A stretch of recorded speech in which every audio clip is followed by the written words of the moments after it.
And if I told you once, I ain't gonna tell you twice. Salute all my real ones. Y'all like the birth control. Damn. Look, listen, champ. We got The Illusion of Security by George Carlin. George Carlin is one of the most astute and just most intellectual comedians of all time, man. I think I said it before that where Chappelle is now is what basically George Carlin was doing before, obviously with like differences, but you know what I'm saying? Like you can see the similarities. But I'm not gonna do a lot of talking. We gonna get straight to this video. Before we do that, like, button, subscribe, on notification bell, press those. Let's go. And that's another thing they don't like at the airport, jokes.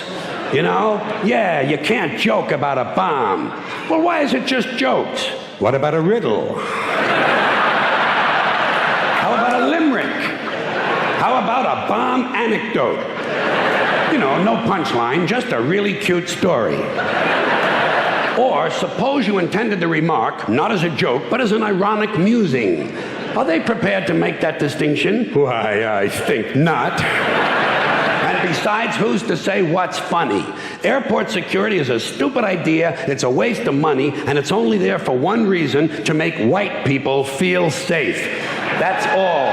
The illusion, the feeling and illusion of safety. Because the authorities know they can't make an airplane completely safe. Too many people have access. You'll notice the drug smugglers don't seem to have a lot of trouble getting their little packages on board, do they? No, and God bless them too.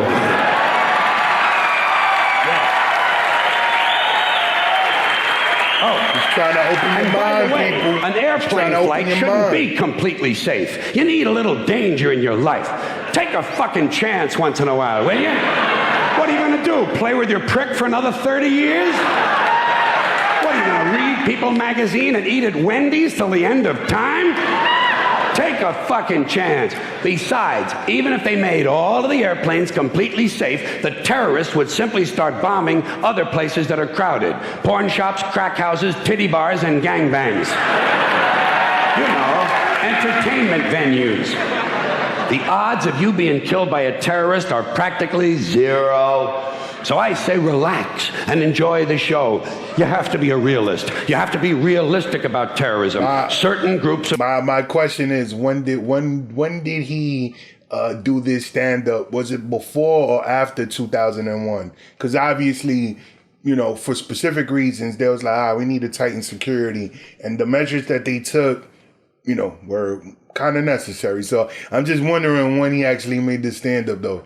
But I get the gist of what he's saying. Of people, certain groups, Muslim fundamentalists, Christian fundamentalists, Jewish fundamentalists, and just plain guys from Montana are going to continue to make life in this country very interesting for a long, long time. That's the reality. Angry men in combat fatigues talking to God on a two-way radio and muttering incoherent slogans about freedom are eventually going to provide us with a great deal of entertainment. Especially after your stupid fucking economy collapses all around you and the terrorists come out of the woodwork and you'll have anthrax in your water supply and sarin gas in your air conditioners. There'll be chemical and biological suitcase bombs in every city, and I say enjoy it. Relax. Enjoy the show. Take a fucking chance. Put a little fun in your life. To me, terrorism is exciting. It's exciting. I think the very idea that you can set off a bomb in a marketplace and kill several hundred people is exciting and stimulating, and I see it as a form of entertainment. Entertainment, that's all it is. Bruh, hold on. That's I mean, I guess he's joking, but that's not gonna fly in 2022, bro. It's not entertaining when, you know, when people are dying from psychos, you know, letting off bombs or doing mass shootings. Like, that's not entertaining. That's sad. And obviously this is comedy, so you can't take what he's saying seriously. Yeah. But I also know that most Americans are soft and frightened and unimaginative, and they don't realize there's such a thing as dangerous fun. And they certainly don't recognize a good show when they see one. I have always been willing to put myself at great personal risk for the sake of entertainment. And I've always been willing to put you at great personal risk for the same reason. As far as I'm concerned, all of this airport security, all the searches, the screenings, the cameras, the questions, it's just one more way of reducing your liberty and reminding you that they can fuck with you anytime they want. As long as you put up with it. As long as you put up with it. Which means, of course, anytime they want. Because that's what Americans do now. They're always willing to trade away a little of their freedom in exchange for the feeling, the illusion of security. What we have now is a completely neurotic population obsessed with security and safety and crime and drugs and cleanliness and hygiene and germs. There's another thing, germs.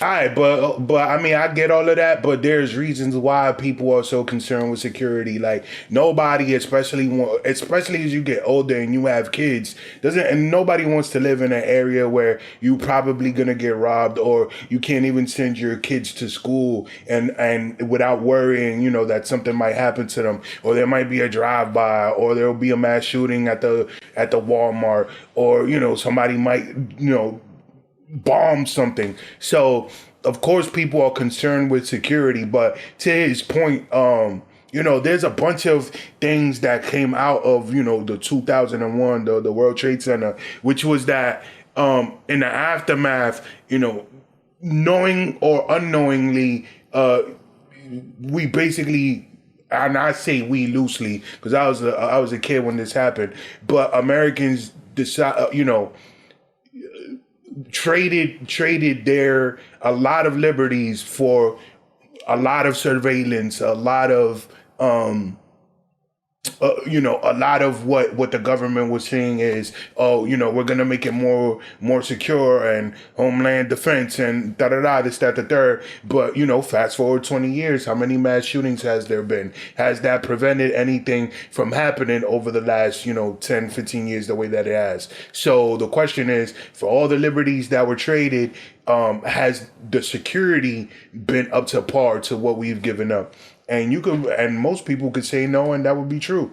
Where did this sudden fear of germs come from in this country? Have you noticed this? The media constantly running stories about all the latest infections, salmonella, E. coli, hantavirus, bird flu, and Americans they panic easily, so now everybody's running around scrubbing this and spraying that and overcooking their food and repeatedly washing their hands, trying to avoid all contact with germs. It's ridiculous, and it goes to ridiculous lengths. In prisons, before they give you a lethal injection, they swab your arm with alcohol.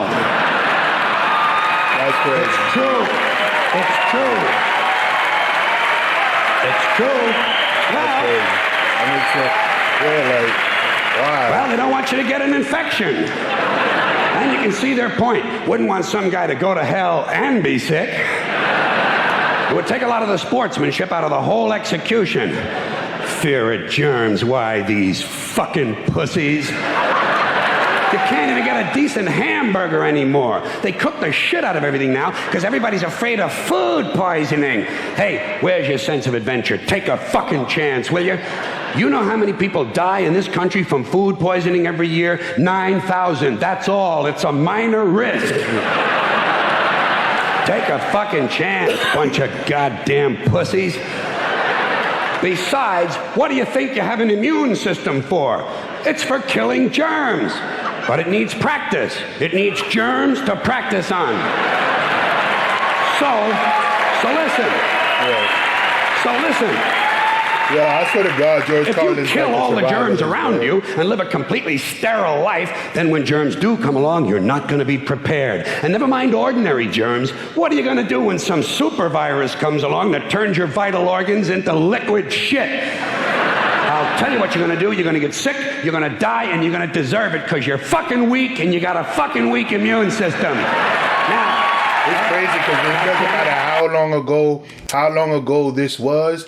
It seems like everything that he said then is still applicable now, and that's what I mean by like George Carlin's stand-up wasn't necessarily funny, but it's like amusing because you're just like, damn, some of this shit is true and some of this shit is even applicable now, knowing from like the quality of the video how long ago it was shot. So, man, RIP one of the legends, man, but that was definitely entertaining. But we gonna leave it there. Let me know what y'all thought about this video. Leave a comment in the comment section. My name is Rain. Catch you on the flip side. RC, peace a little, wait for it.